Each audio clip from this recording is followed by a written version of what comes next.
All right, welcome everybody. I'm here with Steve Baas, our Senior Vice President of Governmental Affairs. Steve, can you tell us the latest developments on what's happening with reinstating the return to work provisions associated with unemployment insurance? Well, there's a lot of concern from businesses, and you're seeing it nationwide, about pandemic unemployment relief measures starting to interfere with the ability of employers to get their workers back into the workforce. And so here in Wisconsin, mirroring things we've seen around the country, there have been moves to roll back the additional unemployment benefits that have been in place since the pandemic started, and also to eliminate the waiver of the work search requirement, which has been in place again since about a year ago.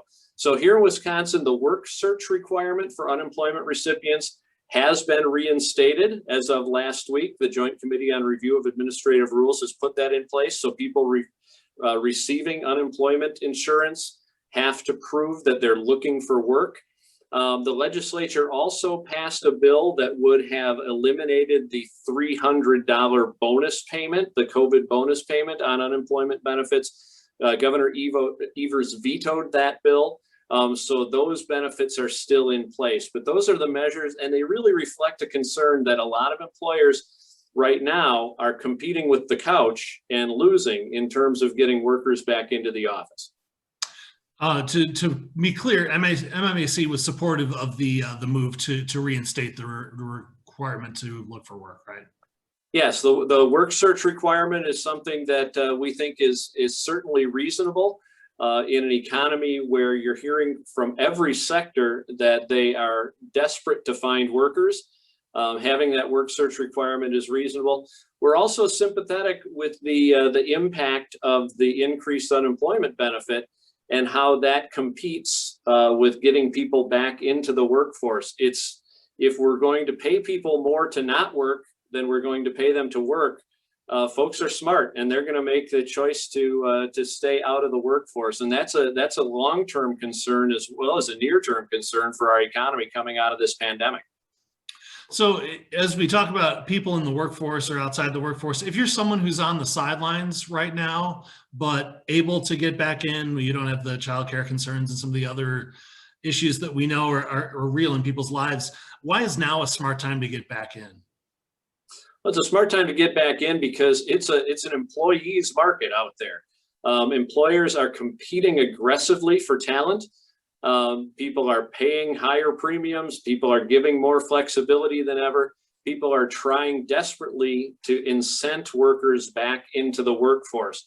So if you're on the sidelines, there is never going to be a better time for you to get back into the workforce because you are being competed for more aggressively, and you are likely to get a more attractive package now than probably ever before in state history. Anything else we should know? Now, I think it's important to realize that everyone is sympathetic to the challenges that people face. Their lives have been disrupted in so many ways with school closures and childcare challenges and that. But those are things that are going to continue to be challenges, and we need to continue to work on those. This isn't an either-or proposition that we have to wait for all of those to be solved before we get people off the sidelines and back in the workforce. And actually getting people back in the workforce is going to be a key part of having the momentum and having the will to address those other problems. We have to move from a client mentality and a dependency mentality to an initiative mentality. And I think that's something that's going to take a little time. I mean, we didn't get into this overnight. We've spent more than a year now scaring the daylights out of people and dealing with disruptions. It's going to take a little time to come out of that, but it's something we are going to have to take seriously and find ways to come out of that, get the workers back into the workforce and get our economy up and running at full strength again. Steve, thank you for your time and perspective, and thank you to everybody for tuning in. Thank you, Chris.